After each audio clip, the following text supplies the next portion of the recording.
Hey, what's up everyone? I'm Max. Today I wanted to talk about my own yoga journey and how I got first into the practice of yoga.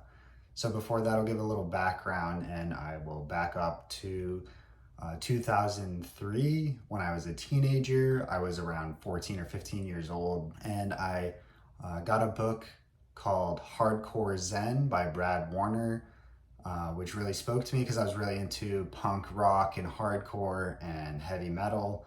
And Brad was in a hardcore punk band and he was also a Zen monk. So him talking about Zen meditation and Buddhism really got me interested, and I became fascinated with this as a teenager and began meditating regularly.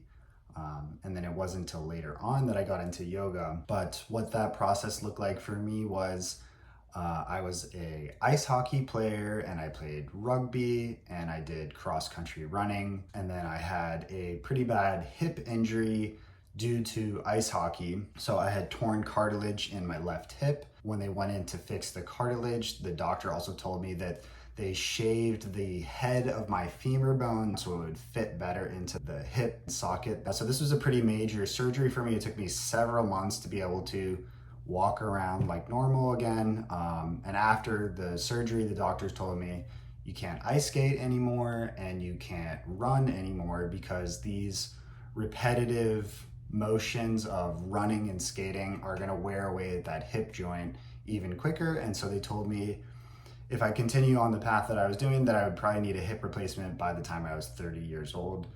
And that did not sound good to me. I was a little bit depressed for a year or two, a couple years after that diagnosis and not really being able to be physically active. And then I was living in Pittsburgh at the time and my mom had started doing a hot yoga class. And she invited me to come try hot yoga and she warned me, okay, this is really hard, just want to warn you ahead of time. And I thought, I'm an athlete and you're my mom, and I just didn't take it seriously. I didn't think it would be that hard. I thought, how hard could it be?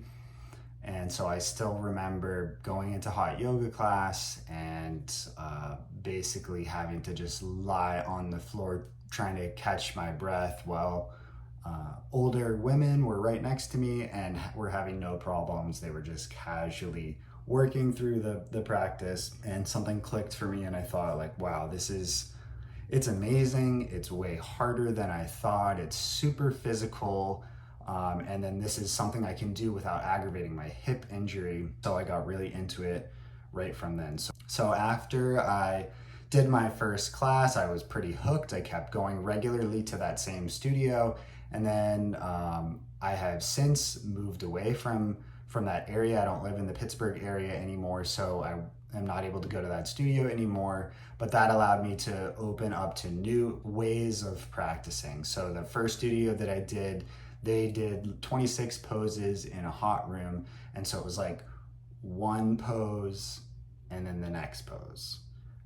And you give all your focus to that one pose and then you kind of take like a short little break before you move to the next pose.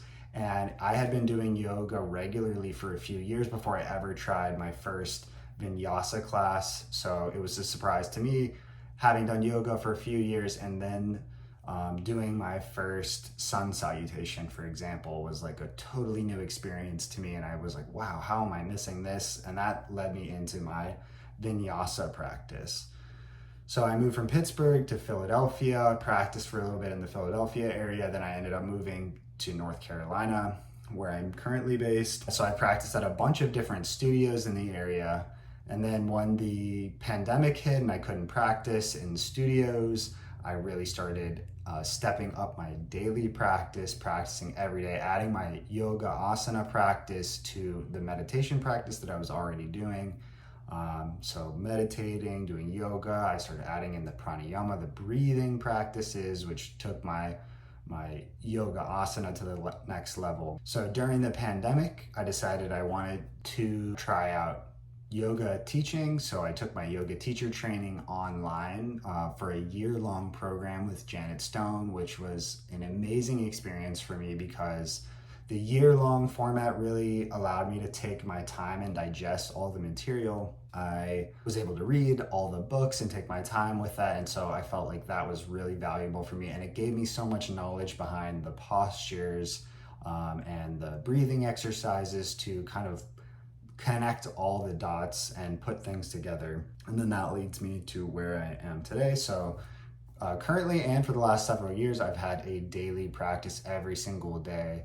I'm learning about Vinyasa yoga, Hatha yoga, Bhakti yoga, Kriya yoga. I have an active meditation, pranayama, and asana practice, as well as mantra practice on a daily basis. And I just love the world of yoga, the process of yoga. I remember my excitement after my first class of just feeling like, wow, I found this whole new world, and it was so intense and physical and that I wasn't expecting.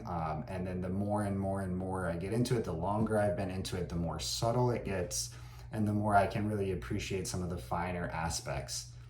Like I said, I've been meditating since I was a teenager, and the yogic process I feel has really elevated my meditation to the next level in terms of I started with that Buddhist Zen meditation, which I did for many years. And then I've since been on a path of trying out different types of yogic meditation and bringing the breath work into the meditation. And that has really benefited me as well. And now I feel like, at least currently so far, I'm in the best shape I've been ever as far as for my meditation practice, being able to sit still, to focus, to calm the mind, to calm my nervous system. And I attribute a lot of that to my yoga practice and the world of yoga. So I'm really passionate about this because for me, yoga has given me so many good benefits, from physical strength and flexibility to just the ability to relax, to get my mind off of things. It's a big mental health help for me. So when I'm having a really hard day, the yoga mat is the place that I go to. The meditation seat is the place that I go to.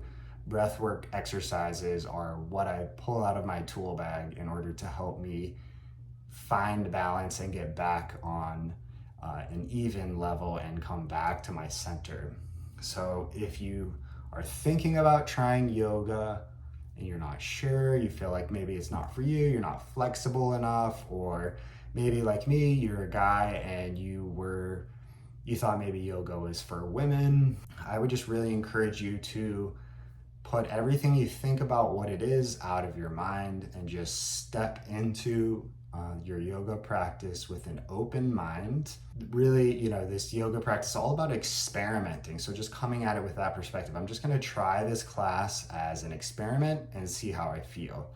With that being said, there's so many different types of yoga styles and classes, and there's just the world of yoga is so big and so deep that if you try something one time and it doesn't click with you, then there's a million other things to try within the world of yoga, so don't get discouraged.